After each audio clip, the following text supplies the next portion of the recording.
السلام عليكم ورحمة الله تعالى وبركاته.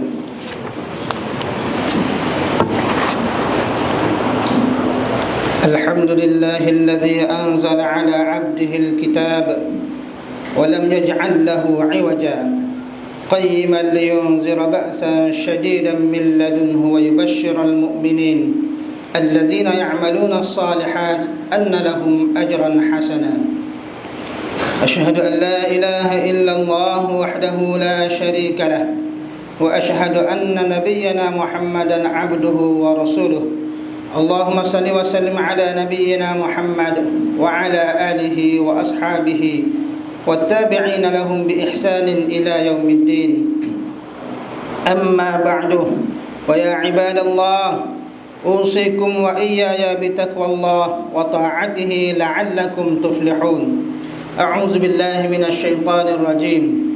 بسم الله الرحمن الرحيم. اقرأ باسم ربك الذي خلق خلق الإنسان من علق. Artinya, bacalah wahai Muhammad dengan nama Tuhanmu yang menciptakan sekalian makhluk. Dia telah menciptakan manusia dari segumpal darah. Suratul Alaq ayat 1 dan 2. Ikhwanul muslimin, pada hari Jumaat yang mulia ini, saya berpesan kepada diri saya dan sidang Jumaat sekalian untuk bersungguh-sungguh meningkatkan ketakwaan kepada Allah Subhanahu wa taala, yaitu dengan melaksanakan perintah Allah dan meninggalkan segala larangannya. Sesungguhnya takwa adalah bekalan yang terbaik untuk kebahagiaan kehidupan kita sama ada di dunia maupun di akhirat. Ikhwanul muslimin, Al-Quran ialah kalamullah yang diturunkan kepada Nabi kita Muhammad sallallahu alaihi wasallam dalam bahasa Arab, menerusi perantaraan Jibril alaihi salam, disampaikan kepada kita secara mutawatir, dimulai dengan surat Al-Fatihah, diakhiri dengan suratul Nas, dan membacanya dikira suatu ibadah. Allah Subhanahu wa taala menurunkan Al-Quran untuk menjadi panduan hidup manusia sebagaimana firman-Nya, zalikal kitabu la raiba fihi hudan lil muttaqin. Artinya, kitab Al-Quran ini tidak ada sebarang syak padanya tentang datangnya dari Allah dan tentang sempurnanya. Ia pula menjadi petunjuk bagi orang-orang yang hendak bertakwa. Surah Al-Baqarah ayat 2. Sesungguhnya wahyu yang diturunkan kepada Nabi Muhammad sallallahu alaihi wasallam sentiasa dijaga dengan baik. Ketelitian menulis nas Al-Quran dengan tepat sudah bermula sejak di zaman baginda lagi. Setiap kali menerima wahyu, baginda akan mengarahkan ia ditulis oleh para sahabat radhiyallahu anhum dalam kalangan penulis wahyu, antaranya Zaid ibn Sabit radhiyallahu anhu. Dalam satu riwayat disebut bahawa Zaid ibn Sabit berkata, aku pernah menulis wahyu di sisi Rasulullah sallallahu alaihi wasallam dan baginda membaca kepadaku. Apabila aku selesai menulis, baginda bersabda, bacalah kepadaku apa yang engkau tulis. Lalu aku membacanya. Jika terdapat kesalahan satu kalimah yang tidak ditulis, baginda akan memperbetulkan. Kemudian aku bawa wahyu tersebut keluar untuk dibaca kepada manusia. Hadis riwayat Tabrani. Ikhwanul muslimin, pengumpulan Al-Quran kali pertama berlaku pada zaman Abu Bakar Siddiq radhiyallahu anhu, yaitu selepas peperangan Yamamah menentang golongan murtad. Dalam peperangan tersebut, ramai penghafaz Al-Quran gugur syahid.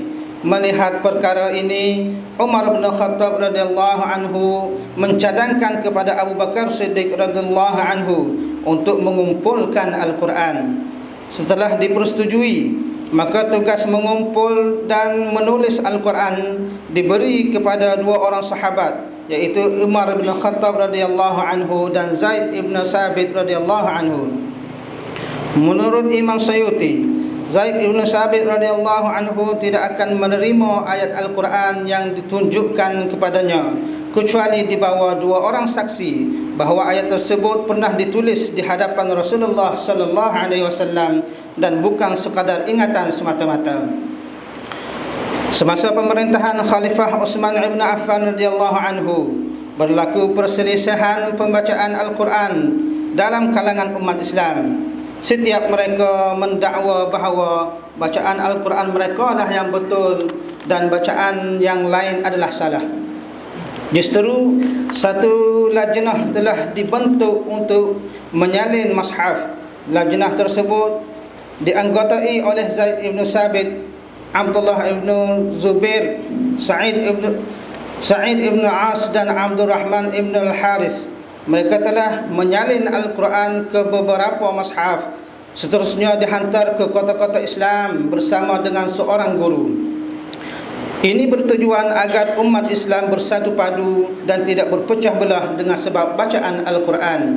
Ikhwanul Muslimin, tanggungjawab memelihara ketetapan cetakan mushaf Al-Quran di Malaysia memerlukan kerjasama bersepadu antara agensi kerajaan dengan orang ramai. Bagi mengelakkan sebarang kekeliruan, penyelewengan dan pemalsuan, maka orang ramai hendaklah memastikan setiap mushaf mempunyai cop kelulusan Kementerian Dalam Negeri (KDN). Jika didapati sebaliknya, maka bolehlah mengemukakan aduan kepada pihak Kementerian Dalam Negeri bagi tujuan siasatan, pemeriksaan dan penguatkuasaan. Marilah kita sama-sama mematuhi undang-undang dan peraturan yang telah ditetapkan demi menjaga kemaslahatan umat dan kesucian mushaf Al-Quran. Firman Allah Subhanahu wa taala, "Watlu ma uhiya ilaika min kitabi rabbik la mubaddila li kalimatihi wa lan tajida min dunihi multahada." Artinya, bacalah apa yang telah diwahyukan daripada kitab Tuhanmu. Tiada yang dapat mengubah kalimah-kalimahnya. Kamu sama sekali tidak akan temui tempat berlindung selain daripadanya. Suratul Kahfi ayat 27. Ikhwanul Muslimin, dalam suasana negara kita dilanda COVID-19 ini, maka khatib ingin mengingatkan saudara jemaah sekalian supaya sentiasa menunaikan solat Jumaat di masjid atau lainnya serta mematuhi SOP penjagaan COVID-19, yakni memakai pelitup muka di tempat tumpuan orang ramai, tentukan mematuhi jarak yang telah ditetapkan, sentiasa menjaga kebersihan tangan dan tidak keluar rumah kecuali ada urusan penting. Jangan lupa untuk sentiasa berdoa kepada Allah agar mengangkat wabak yang sedang melanda negeri dan negara kita. Akhirnya, khatib ingin mengajak umat Islam yang telah cukup syarat berzakat dan belum lagi menunaikannya untuk menunaikannya seperti lazim sebelum berakhirnya tahun ini di kaunter zakat Majlis Agama Islam Kelantan, termasuklah di masjid-masjid negeri, bandar dan jajahan seluruh negeri Kelantan. Ingatlah, dalam harta kita ada hak orang lain. Oleh itu, sucikanlah harta kita melalui infak, sedekah dan zakat. Bismillahirrahmanirrahim. Wal 'asr, innal insana lafi khusr illa allazina amanu wa 'amilus solihat wa tawasaw bil haqq wa tawasaw bis sabr. Barakallahu li wa lakum bil Qur'anil 'azim wa nafa'ani wa iyyakum bima fihi minal ayati waz zikril hakim wa taqabbala minni wa minkum tilawatahu innahu huwas samiul 'alim. أقول قولي هذا وأستغفر الله العظيم لي ولكم ولسائر المسلمين والمسلمات والمؤمنين والمؤمنات الأحياء منهم والأموات فاستغفروه إنه هو الغفور الرحيم. اللهم صل وسلم.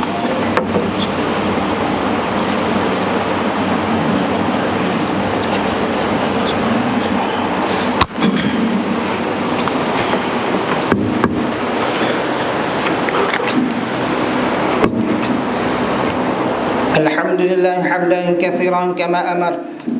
أشهد أن لا إله إلا الله وحده لا شريك له إقرارا بربوبيته وإرغاما لمن جهد به وكفر.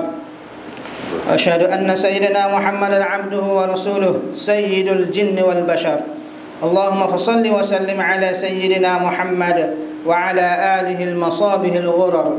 أما بعد، فيا أيها الناس اتقوا الله فيما أمر وانتهوا عما نهى عنه وحذر، واعلموا أن الله أمركم بأمر بدأ فيه بنفسه وثنى بملائكة قدسه، فقال تعالى: ولم يزل قائلا عليما: إن الله وملائكته يصلون على النبي يا أيها الذين آمنوا صلوا عليه وسلموا تسليما. اللهم صل وسلم على سيدنا محمد وعلى آل سيدنا محمد كما صليت على سيدنا إبراهيم وعلى آل سيدنا إبراهيم، وبارك على سيدنا محمد وعلى آل سيدنا محمد كما باركت على سيدنا إبراهيم وعلى آل سيدنا إبراهيم في العالمين إنك حميد مجيد. اللهم اغفر للمسلمين والمسلمات والمؤمنين والمؤمنات الأحياء منهم والأموات، وألف بين قلوبهم وأصلح ذات بينهم، وانصرهم على عدوك وعدوهم. اللهم انصر سلاطين المسلمين وأيدهم بالتقوى والتوفيق إلى يوم الدين، وأعل كلمة الموحدين، وأدم لهم العزة والتمكين. Ya Allah, jadikanlah kami termasuk dari kalangan orang-orang mukmin yang berjaya, yaitu mereka yang sentiasa mengerjakan salat secara berjemaah dan khusyuk, menjauhkan diri dari perbuatan dan perkataan yang sia-sia, berusaha membersihkan hartanya dengan menunaikan zakat harta itu, mereka yang menjaga kehormatan, amanah dan janjinya. Ya Allah, rahmatilah mereka yang telah menyumbang kepada agamamu melalui ilmu pengetahuan yang disebarkan dan harta benda yang diinfakkan melalui zakat dan wakaf kepada Majlis Agama Islam Kelantan. Allahumma hdina subulas salam wa akhrijna minaz zulumati ilan nur wa jannibna al-fawahisha ma zahara minha wa ma batan. وأيد اللهم بتوفيقك مدبر هذه الولاية ومشيدها عبدك الحارس لشريعتك مالكنا سلطان, ke bawah duli yang maha mulia Sultan Muhammad Kelima, Sultan dan yang dipertuan bagi negeri Kelantan Darun Naim. Semoga Allah pelihara tuanku di dunia dan di akhirat, serta mencucuri rahmat ke atas almarhum raja-raja pemerintah terdahulu negeri Kelantan. أصلح الله ملكه وإحسانه وفيض له عدله وبلغه من الخير ما شاء. اللهم أدم الشريعة شريفة له لوزرائه سبيلا ومنهاجا، وارزقهم التوفيق لكل خير واجعلهم سراجا وهاجا. عباد الله، إن الله يأمر بالعدل والإحسان وإيتاء ذي القربى وينهى عن الفحشاء والمنكر والبغي يعظكم لعلكم تذكرون. فاذكروا الله العظيم يذكركم واشكروه على نعمه يزدكم واسألوه من فضله يعطكم ولذكر الله أكبر والله يعلم ما تصنعون. أقيموا الصلاة.